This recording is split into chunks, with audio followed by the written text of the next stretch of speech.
let's move on to offering our opinions on an incident that took place. So I'm gonna share the video from this.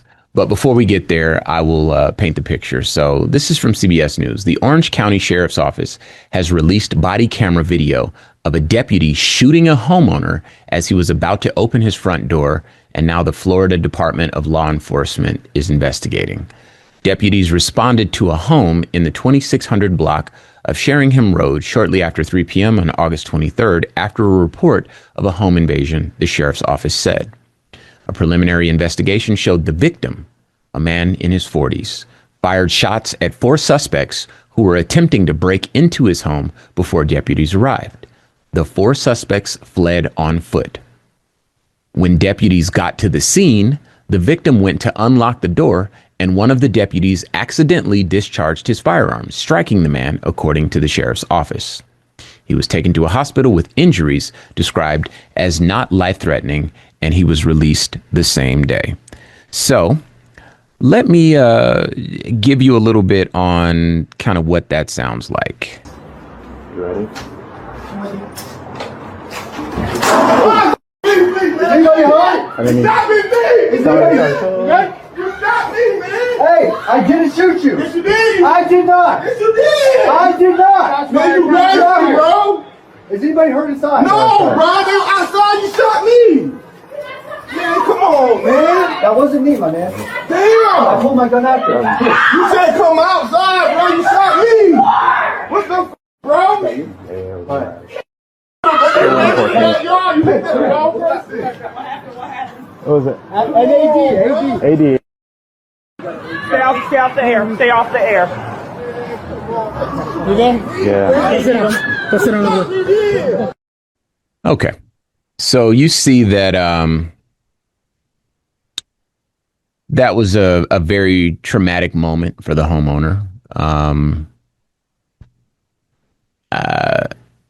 I mean, you heard what happened. They immediately went into like police cover-up mode, stay off the air, There was the one officer that was saying, yo, it wasn't me. I didn't shoot you. Not implying that it was the officer whose vantage point we're viewing from that actually did the shooting. And immediately it's like, we don't want to touch this anymore, as opposed to like, yo, let's get this guy some help, that sort of thing, right? I'll finish reading this article and then Q will get your early thoughts here. The deputy identified as Alexis Paul has been relieved of law enforcement duty and temporarily reassigned to an administrative role, the sheriff's office said. Paul has been with the agency since September 2022 and works as a patrol deputy. There are no updates in the home invasion case, authorities said. Q, let's get you to weigh in first here.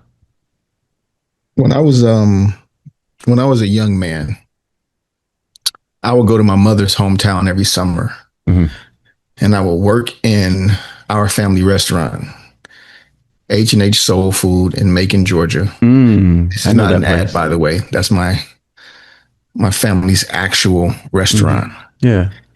And after work, because all of us worked there, we would go back to either my grandmother's house or my aunt's house.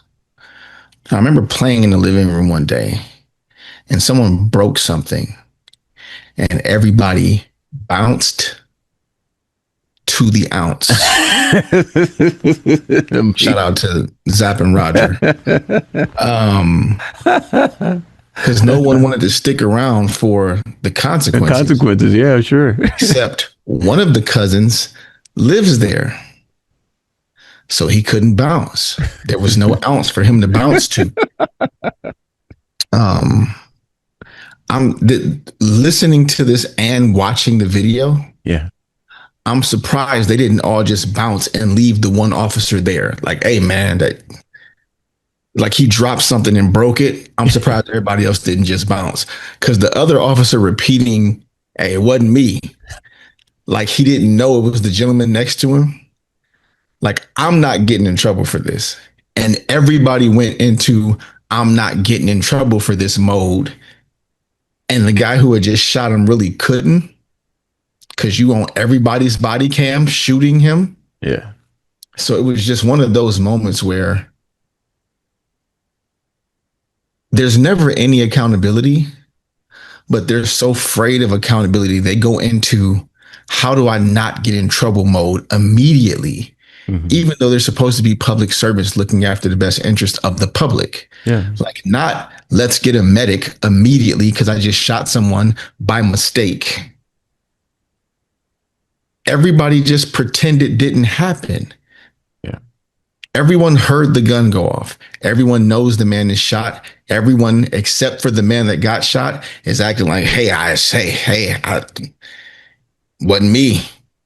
Just straight Shaggy mode. It's a very, very strange video to watch because, like you said, that officer keeps repeating it wasn't me in a way that, and forgive me for laughing, in a way that's saying, I kind of know who it was. Wasn't me, I bro. know who it wasn't. I don't pulled my know gun who out Mike after. it is, but I know who money in it. There you go. There you go. So it was just a very, very.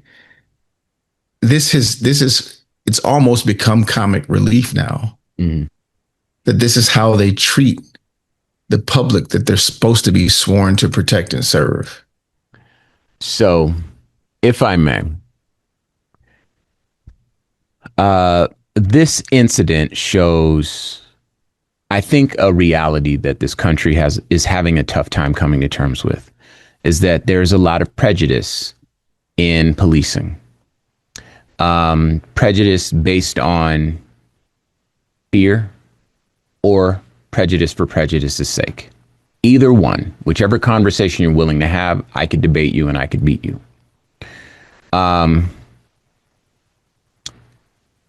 Do guns go off accidentally? Sure. They do. People are people. People are flawed. So people get nervous. But I suspect that people are more nervous around black people. Police are more nervous around black people than they are around white folks. Now, there are people that would argue with me to say, well, it's black people's fault, blah, blah, blah. And I could have that argument. It's a separate argument, but I could have the argument that it's actually not. And I could beat you. But the fact is that I remember in the early days of my kind of working with the NAACP and the Black Student Union when I was in college, of knowing about this idea of community policing. If there are black police officers in black neighborhoods, they might not be beholden to the same prejudices, which maybe there's an argument to be had there, but we haven't seen any significant results in the data. Policing is just it teaches bullies how to protect themselves from the public, is basically what it boils down to, right? And with that kind of officer first training instead of public first training, officers are taught to fear everything in the public. So pulling out your gun and pointing it at the door when you're asking the homeowner that called you to step outside after he said, hey, these guys were in my house and they ran away, I shot at them. In Florida, you can do that. No laws are broken. The good guy's here, lives in this house, wearing this. If you come and you investigate what happened, we'll be here. The officer walks up to the door, guns drawn, come outside of the house. All right, bam. Okay. So there's that. And then, as I mentioned, the police immediately go into cover-up mode, right? So obviously, as you mentioned, Q, no one wants to take accountability for it. Like, hey, bro, that wasn't me, that wasn't me. But you hear toward the end of the audio there that there was a woman's voice that was kind of starting that sort of let's get you protected and insulated from the consequences, right? And because we cover a lot, we can't cover every single one of them, but that's kind of what we do for Civic Cypher. That's what we do, is we cover police misconduct. That's kind of the whole thing, and political disenfranchisement. So we see that as standard practice. They know how to shoot that gun and they know how to cover it up. They know how to protect themselves. They know how to protect their interests. And none of that has to do with serving the public.